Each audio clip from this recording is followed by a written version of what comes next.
ऐसी मूवी जिसके first frame से लेकर लास्ट फ्रेम तक सस्पेंस ही सस्पेंस है। ये मल्टी कैरेक्टर मूवी है जिसमें कई मर्डर्स होते हैं लेकिन मालूम ही नहीं हो पाता कि इसका असल कातिल कौन है। इस मूवी का नाम है मर्डर मुबारक। ये 15 मार्च 2024 को रिलीज हुई। जैसे ही मूवी स्टार्ट होती है तो हम दिल्ली के रॉयल क्लब को देखते हैं जहाँ पर एक बच्ची अपनी कैट ढूंढ रही होती है। जब वो अपनी कैट को टेबल के नीचे देखने लगती है तो उसे वहाँ पर एक डेड बॉडी दिखाई देती है। उस डेड बॉडी को देखकर क्लब के तमाम लोग हैरान हो जाते हैं। शहर के सारे रिचेस्ट लोग इस क्लब के मेंबर्स हैं, मगर थोड़ी देर के बाद सब के सब हो जाते हैं जब उन्हें पता चलता है कि वो लाश गप्पी की है। मरा नहीं बल्कि ज्यादा शराब पीने की वजह से बेहोश हो गया था और अब होश में आ गया है। इस क्लब को लियो चला रहा होता है और लियो का झगड़ा हो जाता है राजा साहब। लियो राजा को कहता है अंकल अंकल कहने की वजह से राजा साहब को बहुत ज्यादा गुस्सा आ जाता है और वो उसके साथ लड़ना शुरू कर देता है। थोड़ी देर के बाद क्लब के सब मेंबर्स एक दूसरे से लड़ रहे होते हैं। अगले दिन हम देखते हैं कि कुकी और बॉम्बी क्लब जा रही होती है एक्सरसाइज करने के लिए। वो जिम जाते हुए आपस में क्लब में हुए झगड़े के बारे में गुफ्तगू करती है। जब वो जिम क्लब में एक्सरसाइज कर रही होती है तो उन्हें दिखाई देती है लियो की डेड बॉडी। वो देखते हैं कि लियो की गर्दन पे हैवी वेट गिरा पड़ा है जिससे उसकी डेथ हो गई है। वो उसकी लाश को देखकर डर जाती है। क्लब का ऑनर पुलिस को कॉल करता है। वहाँ पर एसी भवानी आते हैं। क्लब का ऑनर उससे कहता है ये एक नॉर्मल केस है और ये सब इत्तफाकिया तौर पे हुआ है। लेकिन जब एसीपी इन्वेस्टिगेशन करता है वो पूछता है कि मुझे सिक्योरिटी कैमरे की रिकॉर्डिंग दिखाई जाए जिसके ऊपर 3 बालून लगे हुए हैं जिसकी वजह से सारी रिकॉर्डिंग हो ही नहीं पाई। और वो क्लब के ऑनर से कहता है ये कोई नॉर्मल केस नहीं है बल्कि एक सोचा समझा कत्ल है। वो रॉयल क्लब के सब मेंबर्स का डाटा लेता है क्योंकि उसे सब पर शक है। उसे सबकी कहानियां सबके कैरेक्टर्स बड़े अजीब से लगते हैं, इसलिए वो सबसे इन्वेस्टिगेशन करना चाहता है। उसे लगता है कि सब ही इस कत्ल के पीछे छुपे हुए हैं। वो इन्वेस्टिगेशन करने के लिए सबसे पहले कुकी के पास जाता है जो कि मूर्तियों का कारोबार करती है। बॉम्बे आकाश को कॉल करती है, उससे पूछते हैं कि आप कहाँ जा रहे हो। वो कहता है कि मैं कोलकाता जा रहा हूँ। कोलकाता में उसकी गर्लफ्रेंड रहती है, वो उससे मिलने जा रहा था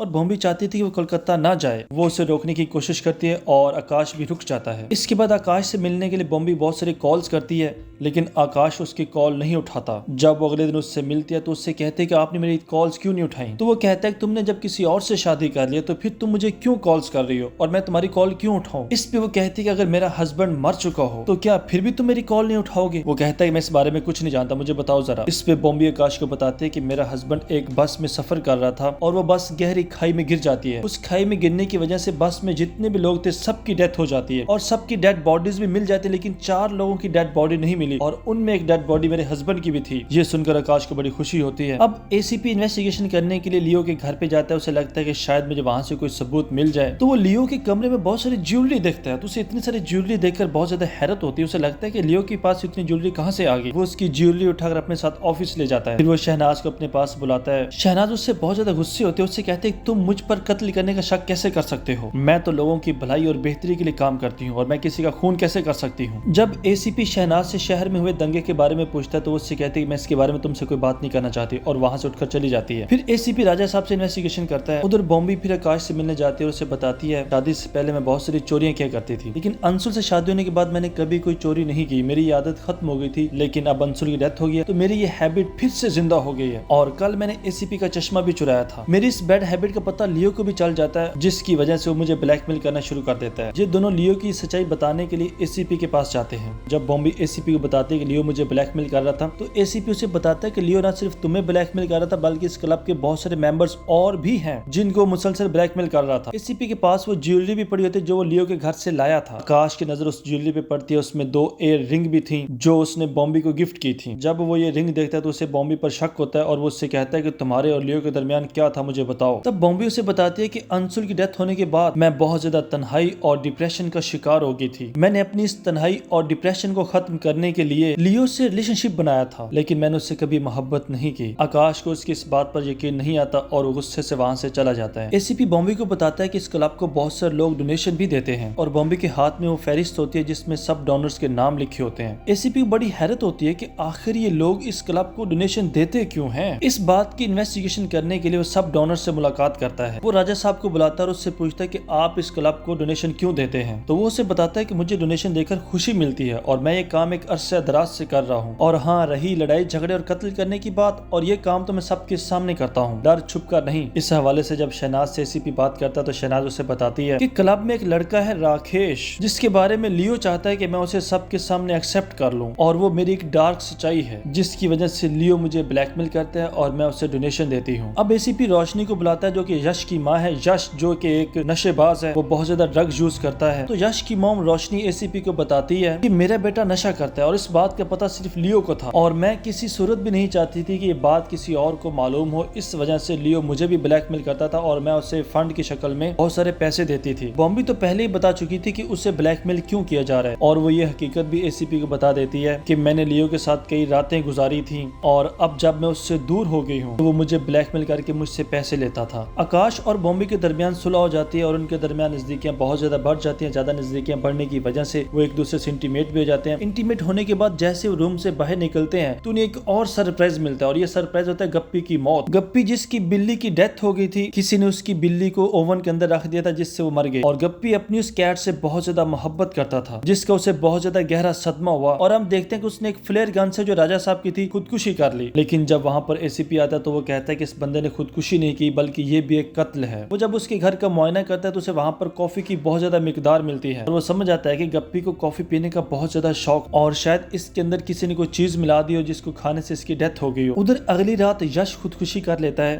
खुदकुशी करने से पहले वो लेटर लिखता है जिसमें वो लिखता है I am really sorry to Bambi और उसके नीचे लिखता है आई लव यू बम्बी। यश की मॉम को उसकी खुदकुशी का जल्दी पता चल जाता है और वो उसे हॉस्पिटल ले जाती है जिससे यश मरने से तो बच जाता है लेकिन वो कोमे में चला जाता है। इस कत्ल की इन्वेस्टिगेशन करने के लिए जब उनके घर जाता है वहाँ उसे पता चलता है कि अगर चुकंदर की सब्जी को जरूरत से ज्यादा पानी दिया जाए तो वो खराब हो जाती है। तब उसको अचानक से याद आता है कि उसने कई दफा गप्पी को देखा था कि वो चुकंदर की सब्जी को बहुत ज्यादा पानी दे रहा है। वो वहाँ से उठकर फौरन उस जगह पर आता है जहाँ पर चुकंदर की सब्जी होती है। वहाँ पर खुदाई करवाता है तो उसके नीचे से एक डेड बॉडी निकलती है जो अब सिर्फ हड्डियों का ढांचा बन गई है। उस डेड बॉडी के माथे पे कुछ कांच के टुकड़े भी चुभे होते हैं। उस ढांचे का जब लैब में मुआयना किया जाता है तो पता चलता है कि इसकी उम्र को 30-35 के राउंड अबाउट होगी और उसके माथे पर जो कांच के टुकड़े थे उनके बारे में मालूम पड़ता है कि ये किसी मूर्ति के हैं और इस शहर में मूर्तियों का कारोबार तो सिर्फ कुकी करती है। अब एसीपी उसके पास पहुंच जाता है और उससे पूछता है कि तुमने किस किस के लिए मूर्तियां बनाई। तो वो उसे बताती है कि इस कांच से मैंने सिर्फ 2 मूर्तियां बनाई थी, उनमें से एक मूर्ति मैंने राजा साहब को दी थी और दूसरी आकाश को। अब एसीपी सीधा राजा साहब के पास जाता है तो जो वहाँ पर वो देखता है वो सब देखकर हैरान हो जाता है क्योंकि राजा साहब कोई राजा नहीं बल्कि इंतहाई एक गरीब आदमी है जिसके पास ना तो अपनी गाड़ी है, ना घर है और ना ही अच्छे कपड़े हैं।